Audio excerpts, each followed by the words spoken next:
Allez, c'est parti. Chapitre 11. L'éclair de feu. Harry ne savait plus très bien comment il avait réussi à retourner dans la cave de Honeydukes, à reprendre le souterrain en sens inverse et à revenir dans le château. La seule chose certaine, c'était que le trajet du retour avait été très rapide et qu'il n'avait pas prêté grande attention à ce qu'il faisait, car seule la conversation qu'il venait d'entendre occupait son esprit. Pourquoi personne ne lui avait jamais rien dit? Dumbledore, Hagrid, Monsieur Weasley, Cornelius Fudge. Pourquoi personne n'avait-il jamais mentionné le fait que ses parents étaient morts à cause de la trahison de leur meilleur ami? Pendant tout le dîner, Ron et Hermione lancèrent à Harry des regards inquiets, sans oser parler des propos qu'ils avaient surpris, de peur que Percy, assis à côté d'eux, ne les entende. Lorsqu'ils remontèrent dans la salle commune surpeuplée, Fred et George avaient fait exploser une demi-douzaine de bombes à bouses pour saluer la fin du trimestre. Harry, qui n'avait pas envie que les jumeaux lui demandent s'il avait réussi à atteindre Préolard, monta discrètement l'escalier jusqu'au dortoir vide et se précipita sur son armoire au chevet de son lit. Il repoussa ses livres et trouva rapidement ce qu'il cherchait, l'album à la couverture de cuir que Hagrid lui avait donné 2 ans plus tôt et qui était rempli de photos de ses parents. Il s'assit sur son lit, tira les rideaux du baldaquin et tourna les pages à la recherche d'eux. Il s'arrêta sur une photo prise le jour du mariage de ses parents. Son père, le visage radieux, les cheveux en bataille, tels qu'il les avait légués à Harry, lui adressait des signes de la main. Sa mère, au bras de son mari, semblait rayonner de bonheur. Et là, ce devait être lui, leur témoin. Harry n'y avait jamais fait attention auparavant. S'il n'avait pas su que c'était la même personne, jamais il n'aurait deviné qu'il s'agissait de Black. Son visage, aujourd'hui émacié et cireux, était rieur et séduisant. S'était-il déjà mis au service de Voldemort lorsque cette photo avait été prise? Avait-il déjà projeté le meurtre des jeunes mariés? Avait-il conscience qu'il risquait de passer 12 ans à Azkaban, 12 ans qui le rendraient méconnaissable? Mais lui, les détraqueurs le laissent indifférent, pensa Harry, en contemplant le visage charmeur et souriant de Black. Ce n'est pas lui qui entend ma mère hurler quand il s'approche. Harry referma l'album d'un coup sec et le rangea dans l'armoire. Puis il se déshabilla et se coucha, en vérifiant que les rideaux du baldaquin étaient bien tirés autour de lui. La porte du dortoir s'ouvrit. « Harry !» dit Ron d'une voix mal assurée. Mais Harry fit semblant de dormir. Il entendit Ron sortir et se tourna sur le dos, les yeux grands ouverts. Une haine telle qu'il n'en avait jamais connue se répandit en lui comme un poison dans ses veines. Il voyait Black rire dans les ténèbres, comme si quelqu'un lui avait collé la photo de l'album sur les yeux, avec la même précision que s'il avait regardé une séquence de film. Il vit Sirius Black foudroyer Peter Pettigrew, qui ressemblait à Neville Londubat, en le réduisant en miettes. Il l'entendit murmurer d'un ton empressé. « Ça y est, maître, c'est fait. Les Potter m'ont choisi comme gardien de leurs secrets. » Un rire perçant s'élevait alors, le même rire que Harry entendait dans sa tête chaque fois que les détraqueurs approchaient. « Harry, tu as une mine épouvantable. » Le soleil était déjà levé lorsque Harry avait enfin réussi à s'endormir. À son réveil, le dortoir était désert. Il s'était habillé, puis était descendu dans la salle commune, où il n'y avait plus que Ron, qui mangeait un crapaud à la menthe, et Hermione, entourée de livres et de cahiers, étalés sur plusieurs tables. « Où sont passés les autres ?» demanda Harry. « Partis. C'est le premier jour des vacances, tu l'as oublié, » répondit Ron en observant Harry avec attention. « C'est presque l'heure du déjeuner. Je m'apprêtais à monter te réveiller. » Harry se laissa tomber sur une chaise auprès du feu. Au dehors, la neige continuait de tomber. Patin rond, étendu de tout son long devant la cheminée, avait l'air d'une descente de lit aux teintes orangées. « Tu sais que tu n'as vraiment pas bonne mine, » dit Hermione en le regardant. « Je vais très bien, » assura Harry. « Harry, écoute-moi, » reprit Hermione, qui échangea un regard avec Ron. « Tu dois être bouleversé par ce que nous avons entendu hier. Mais il ne faut surtout pas faire de bêtises. »« Comme quoi, par exemple ?» demanda Harry. « Comme d'essayer de retrouver Black, » répondit Ron. Harry était sûr qu'ils avaient répété cette conversation à l'avance pendant qu'ils dormaient. Il préféra ne rien dire. « Tu ne feras pas ça, n'est-ce pas, Harry ?» insista Hermione. « Black ne vaut pas la peine qu'on meure à cause de lui, » dit Ron. Harry les regarda. Il ne semblait rien comprendre. « Vous savez ce que j'entends chaque fois qu'un détraqueur s'approche de moi ?» demanda-t-il. Ron et Hermione hochèrent la tête, l'air inquiet. « J'entends ma mère qui hurle et qui supplie Voldemort. Et si vous aviez entendu votre mère crier comme ça, quelques instants avant sa mort, vous ne l'oublierez pas facilement. Et si vous découvriez que quelqu'un qui était censé être son ami l'avait trahi et livré à Voldemort. »« Tu n'y peux rien du tout, » s'exclama Hermione ébranlée. « Les détraqueurs vont capturer Black et il retournera à Azkaban. Bien fait pour lui. »« Tu as entendu ce que Fudge a dit. Black n'a pas été affecté comme les autres prisonniers par son séjour à Azkaban. Pour lui, ce n'est pas un châtiment aussi terrible que pour les gens normaux. »« Et alors, qu'est-ce que tu es en train de nous dire ?» demanda Ron, l'air tendu. « Tu veux quoi? Tuer Black ?» ?»« Ne sois pas stupide, » dit Hermione d'une voix qui trahissait la panique. « Harry ne veut tuer personne, n'est-ce pas, Harry ?» Cette fois encore, Harry resta silencieux. Il ne savait pas ce qu'il voulait faire. Tout ce dont il était sûr, c'était que rester là, les bras croisés, alors que Black était en liberté, lui paraissait insupportable. « Malfoy est au courant, » dit-il soudain. « Vous vous souvenez de ce qu'il m'a dit pendant le cours de potions? Si j'étais toi, j'essayerais de le retrouver moi-même. Je me vengerai. »« Tu vas suivre les conseils de Malfoy au lieu des nôtres ?» s'indigna Ron. « Écoute-moi. Tu sais ce qu'a reçu la mère de Petit Gros quand Black a eu fini avec lui? Papa me l'a raconté. L'ordre de Merlin, première classe, et un doigt de son fils dans une boîte. C'était le plus gros morceau qu'ils aient retrouvé de lui. Black est fou et dangereux. Le père de Malfoy a dû lui dire ce qui s'est passé, poursuivit Harry sans faire attention à Ron. Il faisait partie des intimes de Voldemort. « Tu voudrais pas plutôt dire tu sais qui ?»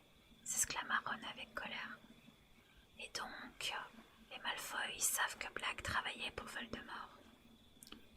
Et Malfoy serait ravi que tu sois réduit en petits morceaux, tout comme Petit Gros. Essaye de comprendre. Malfoy espère que tu seras tué avant le match de Quidditch entre Gryffondor et Serpentard. »« Harry, s'il te plaît, » dit Hermione les yeux brillants de larmes. « Je t'en prie, sois raisonnable. Black a fait quelque chose d'horrible, absolument horrible, mais ne te mets pas en danger. C'est ce que Black veut. Harry, tu tomberais directement entre ses mains si tu essayais de le retrouver. Ni ton père, ni ta mère n'auraient voulu qu'il te fasse du mal, n'est-ce pas? Jamais ils n'auraient voulu que tu partes à sa recherche. Je ne saurais jamais ce qu'ils auraient voulu ou pas, puisque par la faute de Black, je n'ai jamais eu l'occasion de leur parler, répliqua sèchement Harry. Il y eut un long silence, pendant lequel Bâton Rond s'étira voluptueusement en sortant ses griffes. La poche de Ron se mit à trembler. En tout cas, dit Ron qui essayait de changer de sujet, c'est les vacances. On est presque à Noël.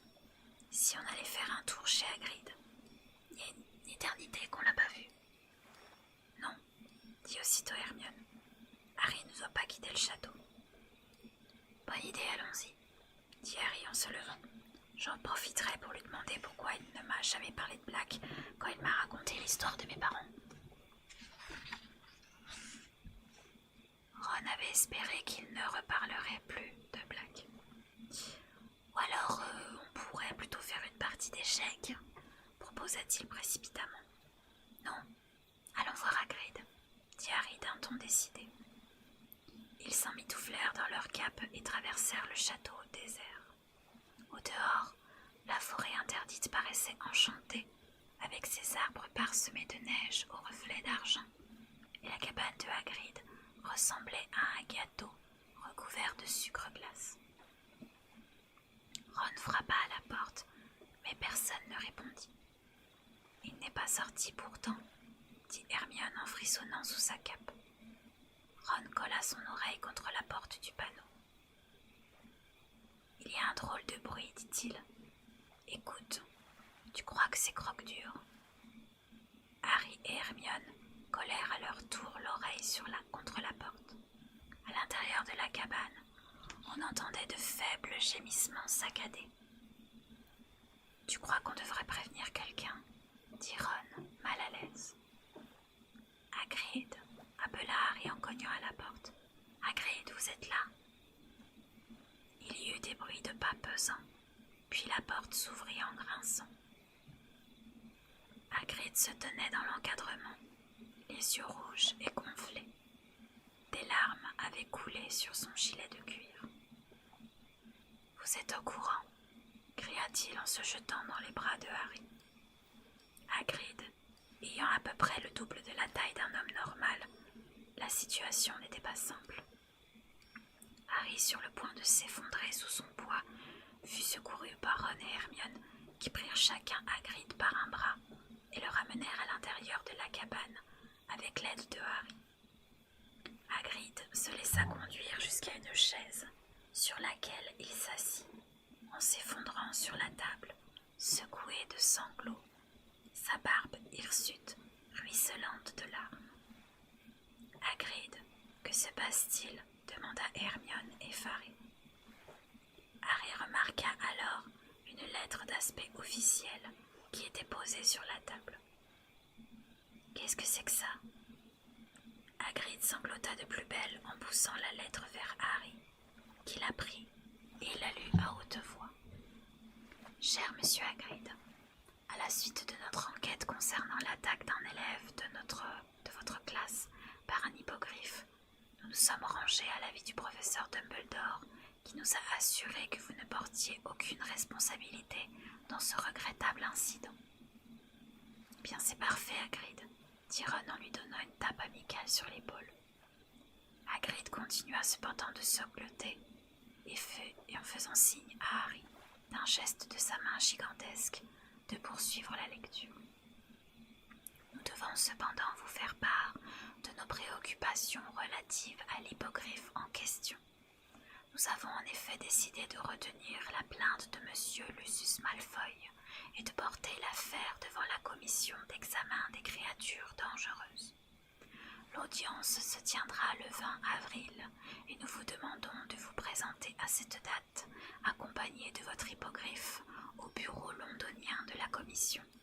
Dans l'intervalle, l'hippogriffe devra être isolé dans un enclos et soigneusement attaché.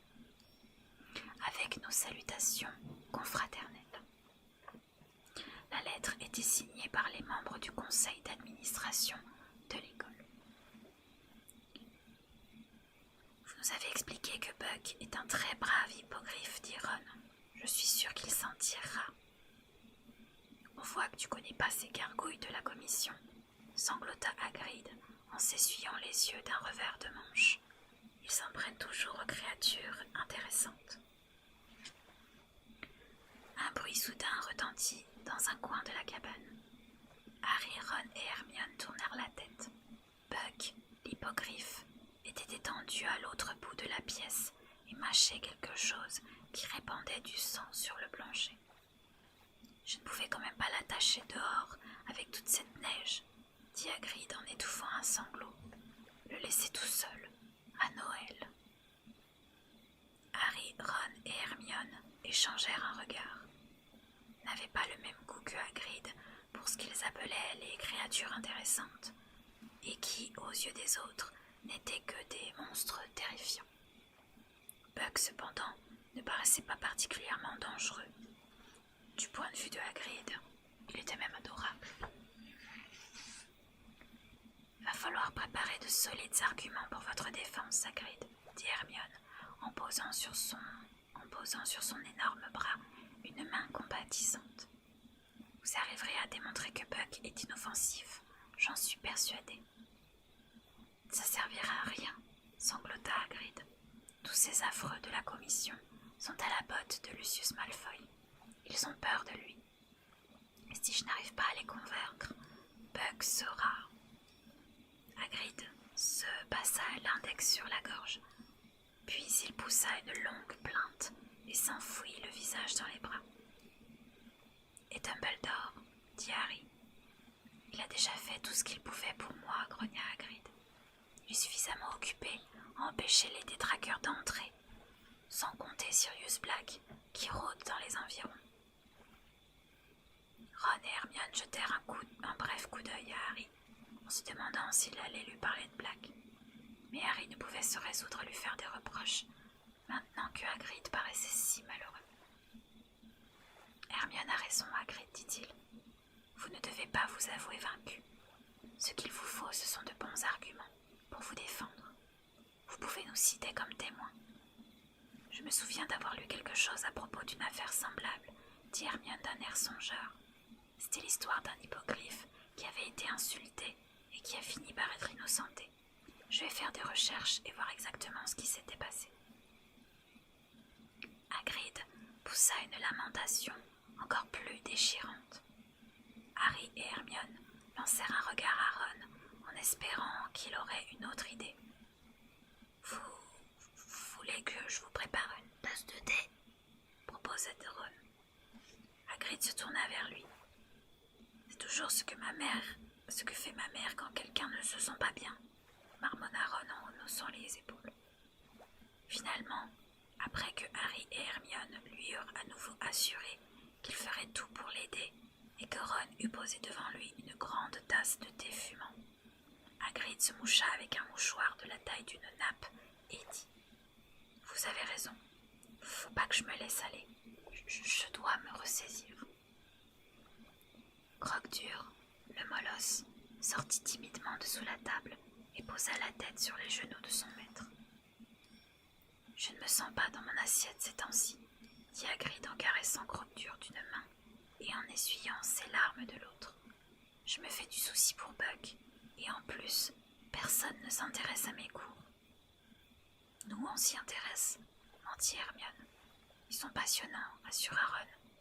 Au fait, comment vont les Veracras ?»« Morts, » répondit Hagrid. « Ont trop mangé de laitue. »« Oh non !» s'exclama Ron. « Et puis, tous ces détraqueurs me rendent malade, reprit Hagrid, secoué d'un frisson. Je suis obligé de passer devant chaque fois que je vais boire un verre aux 3 balais. J'ai l'impression de retourner à Azkaban. » Il s'interrompit et but son thé. Harry, Ron et Hermione le regardèrent en retenant leur souffle. Jamais ils ne l'avaient entendu parler de son bref séjour à Azkaban. C'est vraiment terrible là-bas, demanda timidement Hermione au bout d'un moment. Vous ne pouvez pas avoir idée, répondit Hagrid à voix basse. Je n'ai jamais vu quelque chose comme ça. J'ai cru que j'allais devenir fou. Mes plus mauvais souvenirs me revenaient en tête. Le jour où j'ai été renvoyé de Poudlard, le jour où mon père est mort, le jour où j'ai dû me séparer de Norbert.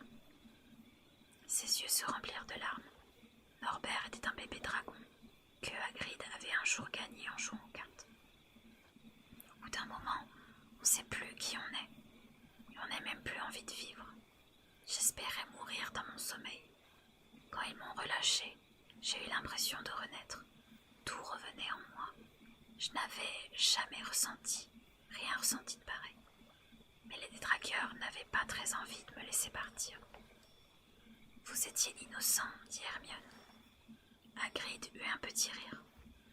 Vous croyez que ça les intéresse? Ils s'en fichent. Tout ce qui compte pour eux, c'est d'avoir à leur disposition 200 êtres humains qui puissent vampiriser en leur ôtant toute idée de bonheur. Qu'on soit coupable ou innocent, ça leur est bien égal. Hagrid resta silencieux un moment, les yeux fixés sur sa tasse de thé. À un moment, j'ai pensé que je pourrais faire fuir Buck, dit-il enfin. Mais comment expliquer à un hippogriffe qu'il a intérêt à se cacher? Et puis, j'ai peur de violer la loi. Il leva les yeux vers eux. Des larmes coulaient à nouveau sur ses joues. Je ne veux plus jamais retourner à Azkaban. La visite à Hagrid, bien qu'elle n'eût rien d'amusant, avait quand même eu l'effet que Ron et Hermione espéraient. Certes, Harry n'avait pas oublié Black le moins du monde, mais il ne pouvait plus passer son temps à ruminer sa vengeance s'il voulait aider Hagrid à défendre sa cause devant la commission d'examen des créatures dangereuses. Le lendemain, Ron et Hermione et lui se rendirent à la bibliothèque et retournèrent dans la salle commune les bras chargés de livres qui pouvaient les aider à préparer la défense de Buck. Tous trois s'assirent devant la cheminée et commencèrent à feuilleter des volumes poussiéreux qui relataient des exemples célèbres de créatures accusées de délits divers. Lorsqu'ils trouvaient quelque chose qui paraissait approprié à leur cas, ils le signalaient immédiatement. Tiens, là, en 1722, il y a une histoire semblable. Oui, mais l'hippogriffe a été condamné. Quelle horreur! Regardez ce qu'ils lui ont fait, c'est dégoûtant. Pendant qu'ils poursuivaient leurs recherches, les somptueuses décorations de Noël avaient été installées dans le château, bien qu'il n'y eût presque plus d'élèves pour en profiter. D'épaisses guirlandes de houx et de gui étaient accrochées le long des couloirs. De mystérieuses lumières brillaient à l'intérieur de chaque armure, et la grande salle était remplie de ces 12 sapins habituels qui scintillaient d'étoiles d'or. Un puissant et délicieux fumet, annonciateur de mets délectables, se répandait dans les couloirs, et la veille de Noël, il était devenu si alléchant que même Croutard sortit son museau de la poche de Ron pour renifler avidement avec l'espoir de profiter du festin. Le matin de Noël, Harry fut réveillé par Ron, qui le jeta son oreiller. « Eh oh, cadeau !» Harry attrapa ses lunettes et regarda le pied de son lit, où un petit tas de paquets apparaissait dans la pénombre.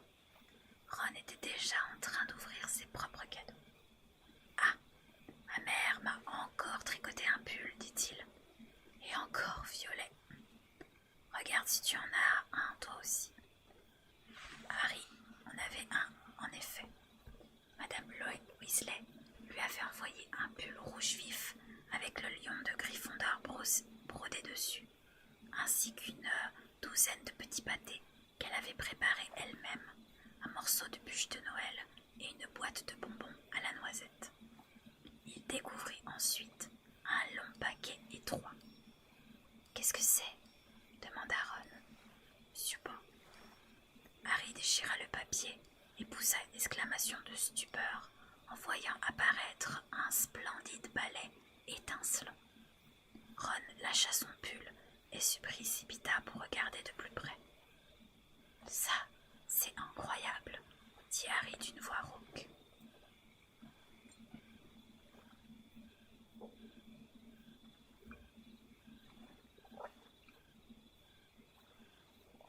C'était un éclair de feu, exactement semblable au balai de rêve que Harry était allé contempler tous les jours dans la boutique du chemin de traverse.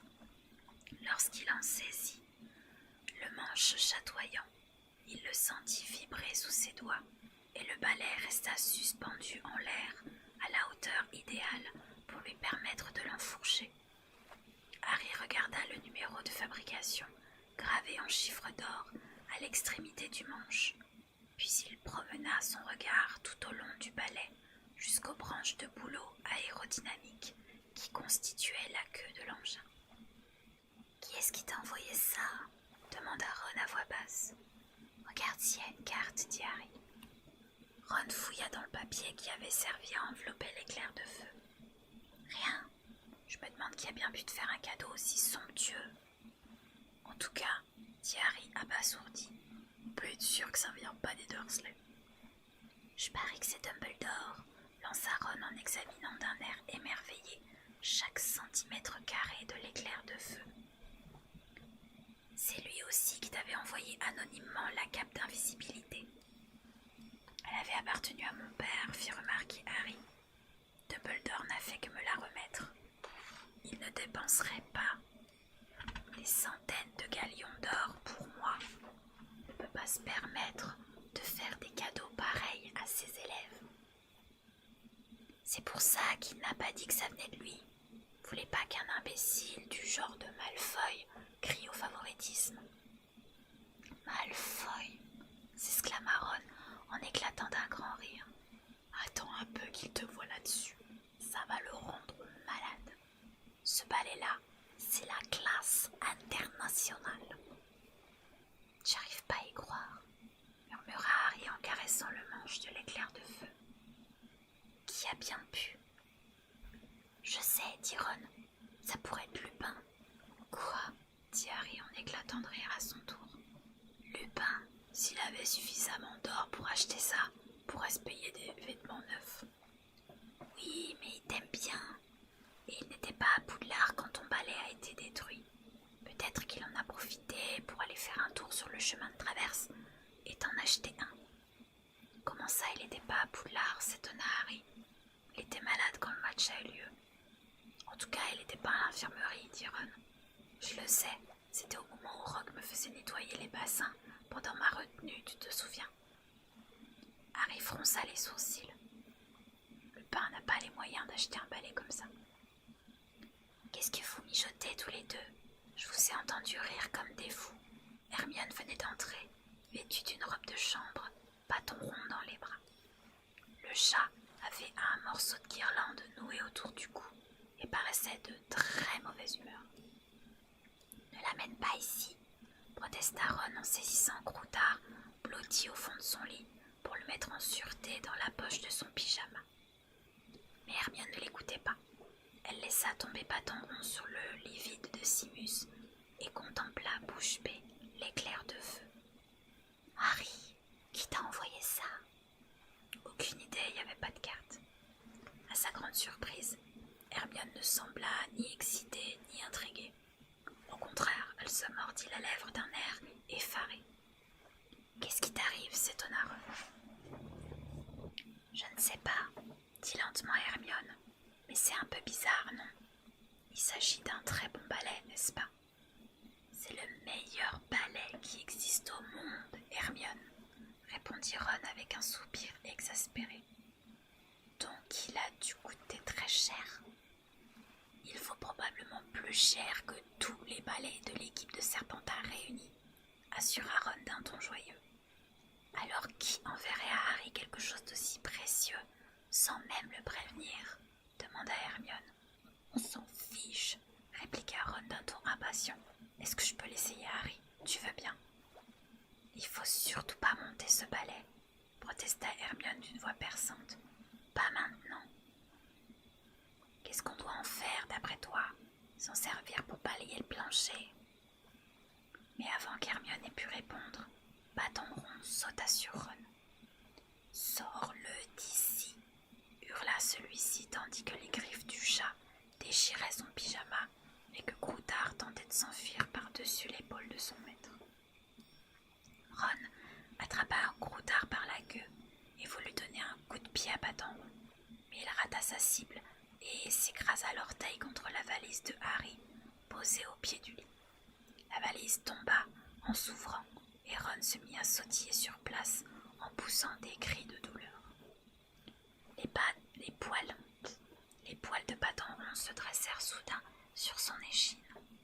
Un sifflement perçant venait de retentir dans le dortoir. Tombé de la valise, le scrutoscope tournait à toute vitesse sur le plancher. « Je l'avais oublié », dit Harry en se penchant pour le ramasser. Le scrutoscope continuait de tourner et de siffler dans sa main. Bâton Rond crachait en regardant l'objet d'un air rageur. « Tu ferais mieux d'emmener ce chat ailleurs, Hermione, » dit Ron, furieux. Assis sur le lit de Harry, il essayait de calmer son orteil endolori. « Et toi, tu peux pas faire taire cet engin » ajouta-t-il à l'adresse de Harry, pendant qu'Hermione quittait le dortoir à grands pas en emportant son chat qui fixait Ron d'un air mauvais. Harry remit le scrutoscope au fond de sa valise en le fourrant dans une vieille chaussette. On n'entendait plus à présent que les gémissements étouffés de Ron, partagés entre la douleur et la rage. Croutard, encore tremblant, était pelotonné entre ses mains. Harry, qui ne l'avait pas vu depuis longtemps, trouva que le rat, autrefois si dodu, était devenu squelettique. Il avait aussi perdu beaucoup de poils et sa peau était à nu par endroits. « Il n'a pas l'air en très bonne forme, » fit-il remarquer. « C'est le stress, » dit Ron. « Il irait très bien si seulement cette grosse boule de poils le laissait tranquille. » Mais Harry se souvenait que selon la sorcière de la ménagerie magique, les rats ne vivaient pas plus de 3 ans, et à moins que Croutard ait disposé de pouvoirs exceptionnels, il était probable que sa fin était proche. Ron avait beau se plaindre qu'il était ennuyeux et inutile, il ne faisait aucun doute qu'il serait très triste si le rat venait à mourir. L'esprit de Noël n'était pas très présent dans la salle commune de Gryffondor. Hermione avait enfermé Bâton Rond dans le dortoir des filles, mais elle était furieuse que Ron ait essayé de lui donner un coup de pied. Ron, lui, ne décolérait pas contre le chat. Harry renonça bientôt à les réconcilier et se consacra à l'examen de l'éclair de feu qu'il avait descendu du dortoir. Pour une raison qu'il ignorait, Hermione semblait en être agacée. Elle ne disait rien, mais observait le balai d'un regard noir, comme s'il était aussi hostile à son chat. Désolée, mon équipe gratte, c'est pas pratique. À l'heure du déjeuner, ils descendirent dans la grande salle et découvrirent que les tables avaient été repoussées contre le mur pour n'en laisser qu'une seule, dressée en son centre. Elle comportait 12 couverts. Professeur Dumbledore, McGonagall, Rogue, Jourave et Flitwick étaient déjà là, ainsi que Rusard le concierge, qui avait abandonné son habituelle veste marron au profit d'une vieille jaquette de cérémonie qui semblait passablement moisie. Il n'y avait que 3 autres élèves. 2 d'entre eux étaient des nouveaux de première année qui paraissaient très mal à l'aise. Le 3e était un 5e année de Serpentard au visage sinistre. « Joyeux Noël !» dit Dumbledore en voyant approcher Harry, Ron et Hermione. « Puisque nous sommes si peu nombreux à rester au château, il serait stupide d'utiliser plusieurs tables. Asseyez-vous, asseyez-vous. » Harry, Ron et Hermione s'installèrent côte à côte au bout de la table. « Pétard surprise !» annonça Dumbledore avec enthousiasme. Il tendit l'extrémité d'un gros pétard argenté à Rogue qui tira dessus à contre-cœur. Le pétard explosa comme un coup de feu et laissa apparaître un chapeau pointu surmonté d'un vautour empaillé. Harry se rappela l'épouvantard coiffé d'un chapeau semblable. Il échangea un sourire avec Ron, tandis que Rogue, les lèvres plus minces que jamais, poussait le chapeau vers Dumbledore, qui s'en coiffa aussitôt. « Bon appétit !» dit Dumbledore, le visage réjoui. Pendant que Harry remplissait son assiette, la porte de la grande salle s'ouvrit et le professeur Trelawney s'avança en glissant vers eux, comme si elle était montée sur roulette. Elle avait revêtu pour l'occasion une robe verte à paillettes qui la faisait ressembler à une libellule géante. « Sibylle, quelle bonne surprise !» s'exclama Dumbledore en se levant. « J'ai regardé ma boule de cristal, monsieur le directeur, » dit-elle de sa voix la plus mystérieuse, « et à mon grand étonnement, je me suis vue abandonner mon repas solitaire pour me joindre à vous. Qui serais-je pour m'opposer aux décisions du destin? Je me suis donc dépêchée de descendre de ma tour, et je vous demande de pardonner mon retard. »« Mais je vous en prie, » dit Dumbledore le regard pétillant, « je vais faire venir une chaise. » Il tira sa baguette magique et une chaise s'envola lentement à travers la salle pour venir se poser entre les professeurs Rogue et McGonagall. Mais le professeur Trelawney ne bougea pas. Ses yeux immenses parcoururent toute la longueur de la table et elle laissa soudain échapper un petit cri étouffé. « Je ne pourrai jamais, monsieur le directeur, » dit-elle. « Si je m'assieds parmi vous, nous serons 13 à table. Ce serait le signe d'un grand malheur. N'oublions jamais que lorsqu'il y a 13 convives autour d'une table, le premier qui se lève sera le premier à mourir. » « Eh bien, prenons le risque, Sibylle, » dit le professeur McGonagall d'un ton agacé. « Asseyez-vous donc, la dinde est en train de refroidir. » Le professeur Trelawney hésita, puis s'assit lentement sur la chaise vide, les yeux fermés et les dents serrées, comme si elle s'attendait à ce que la foudre s'abatte sur la table. Le professeur McGonagall plongea une louche dans la soupière la plus proche. « Un peu de tripes, Sibylle, » proposa-t-elle. Le professeur Trelawney ne lui prêta aucune attention. Ouvrant les yeux, elle regarda autour d'elle et dit « Mais où est donc ce cher professeur Lupin ?»« J'ai bien peur que le malheureux soit à nouveau malade, » répondit Dumbledore en faisant signe aux convives de se servir. « C'est d'autant plus dommage que cela tombe le jour de Noël. »« J'imagine que vous deviez le savoir, Sibylle, » dit le professeur McGonagall, les sourcils levés. Le professeur Trelawney lui lança un regard glacial. « Bien sûr que je le savais, Minerva, » répondit-elle d'une voix feutrée. « Mais ce n'est pas parce qu'on sait les choses qu'il faut s'en vanter sans cesse. Je me comporte souvent comme si je n'avais pas le troisième œil pour ne pas mettre les autres mal à l'aise. »« Voilà qui explique bien des choses, » dit le professeur McGonagall d'un ton incisif. La voix du professeur Trelawney devint soudain beaucoup moins mystérieuse. « Si vous voulez tout savoir, Minerva, dit-elle, j'ai vu que ce malheureux professeur Lupin ne restera pas parmi nous bien longtemps. Il semble lui-même conscient que le temps lui est compté. Il a tout simplement pris la fuite lorsque je lui ai proposé de lire son avenir dans la boule de cristal. »« Voyez-vous ça ?»